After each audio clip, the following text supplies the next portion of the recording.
In 2021, Hedgebrook launched a Grief and Healing series, a quarterly offering of 4 short videos created by one of our alumni to provide guides, rituals, and routines as we grapple with the immense and variable losses that our world is experiencing. An invitation to pause for 5 to 10 minutes over the course of 4 days to listen, meditate, and write. The prompt for you today is to write about courage. If you are a poet or you have poetic inclinations, you might try a litany. A litany is a list, a repeating list of times you've had courage. I think about the Buddhist principle of turning poison into medicine. So I want you to think of what, in the words of Lucille Clifton, has tried to kill you and has failed.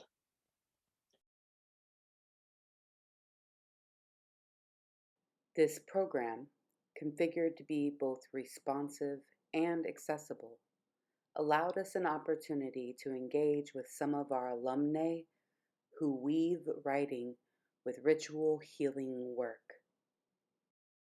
It seems that this is what we have come on earth to do.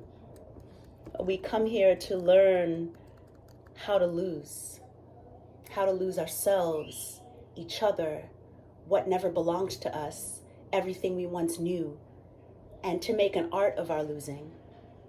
Which brings me to the first lesson on grief that bloomed for me, and I found it quite startling, in fact, and that is patience. How much patience does it require? Grief. By the time the third offer launched late this summer, it was undeniable that this series had its finger on the collective pulse of our global community. I'm grateful that you're alive.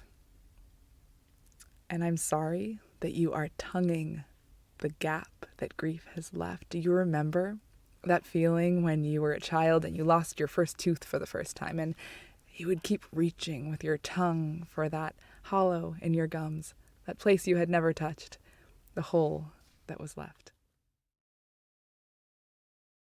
We wanted to pause now to thank you. It is your support that allows us to experiment with and sustain community responsive programming like our Grief and Healing series. This program takes its place among our virtual and in-person offerings. Over the past year, we brought more than 50 primarily BIPOC alumni in to teach our live webinars, intensives, and retreats, while offering over $65,000 in scholarships and through our Pay What You Can model. In addition, we'll be able to welcome nearly 100 new and returning writers through the relaunch of applications for our Central Residency Program.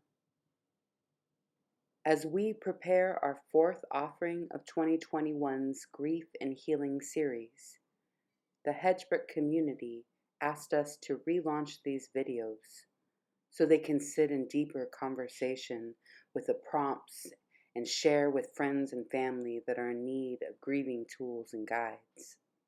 The ripple effect of the funding you provided brought waves of healing for nearly 250 new participants all over the world already, and opened the door to exponential impact in the future.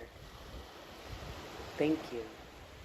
When a friend's partner died a sudden and violent death, I went to a flower shop and looked at the rows of cut blooms, but flowers didn't offer adequate language to accompany his grief. Instead, I gravitated toward this blank, leather-bound book. But I felt like handing it to him would be handing him emptiness. So I sat in the cold winter sun and I scrawled these words. This is the only medicine I know.